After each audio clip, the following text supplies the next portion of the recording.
Welcome. Let's evaluate each integral below. So first, let's look at part A. I have the integral of 12x squared minus 2 times secant squared x. So here I'm undoing the power rule. And then here I have a trig. I'm undoing a trig derivative. So let's rewrite this using the properties of integration. I can write this as 12 times the integral of x squared dx minus 2 times the integral of secant squared x dx. And if you notice, I have no numbers here in my limits of integration, so this here is an indefinite integral. So when I'm done, I'm going to have some constant plus c at the end. Okay, so for this first part, let's undo the power rule. So I'm going to have 12 times x to the 2 plus 1 power divided by 2 plus 1 minus 2 times, and if you look at the table above on your notes or recall, the derivative of tangent x equals secant squared x. So I know here when I find this integral, I should have a tangent of x right here. And then since this is an indefinite integral, I need my constant, my plus c. So now let's continue. I have 12x cubed over 3 minus 2 tangent x plus c. So I have 4x cubed minus 2 tangent x plus c. Let's look at part B. If you notice, I do have numbers as my limits of integration, so this is a definite integral. And when you evaluate a definite integral, you're going to get a number.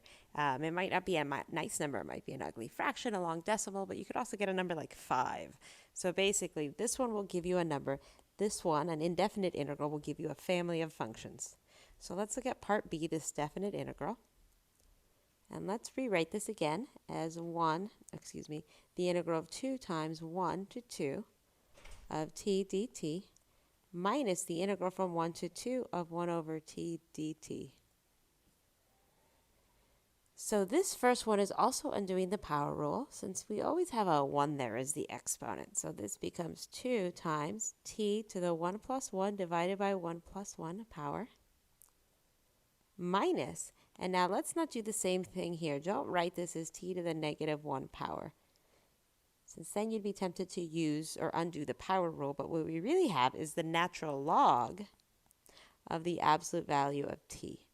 And then both of these have limits of integration, so let's not forget these.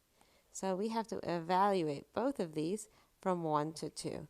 So if you noticed, I had these limits of integration here on my integration symbol, and now that I drew the straight bar at the end, and this is just for bookkeeping purposes. We have our smaller value here, a, our larger value here, b, and I do the same thing, smaller value here at the bottom, larger value here. Now I can simplify a bit further before I evaluate. I have 2t squared over 2 minus ln of the absolute value of t. Both of these evaluated from 1 to 2. 2 divided by 2 is 1. So now I can finally evaluate. But before I do that, I'm going to write it out one more time, since this is the first time, if you're following along from my class, that you've seen a definite integral computed in this manner. So when I evaluate, I'm not going to plug in the 1 first. We're actually going to plug in the 2 first for both of these. So I'm going to write this as 2 squared minus ln of the absolute value of 2 minus, and then we have 1 squared minus the natural log of 1. And this has everything to do with the fundamental theorem of calculus. So if big F is the antiderivative of little f of x, that means that big F, if we take its derivative, becomes little f, then this integral from a to b of f of x dx is going to equal to big F of b minus big F of a. And that's all from the fundamental theorem of calculus. So if you notice, this was my b, so this was evaluated first. And then the number 1 here was my a, so that was evaluated second. So this is my f of b step minus f of a. All right, let's continue. So I have 4 minus ln of 2 minus 1 minus minus, so that's plus 0. And at this point, I can just drop the absolute value since I know that the absolute value of positive 2 is just 2. So this gives me 3 minus ln of 2. And you don't have to simplify that any further. We're just done at that point.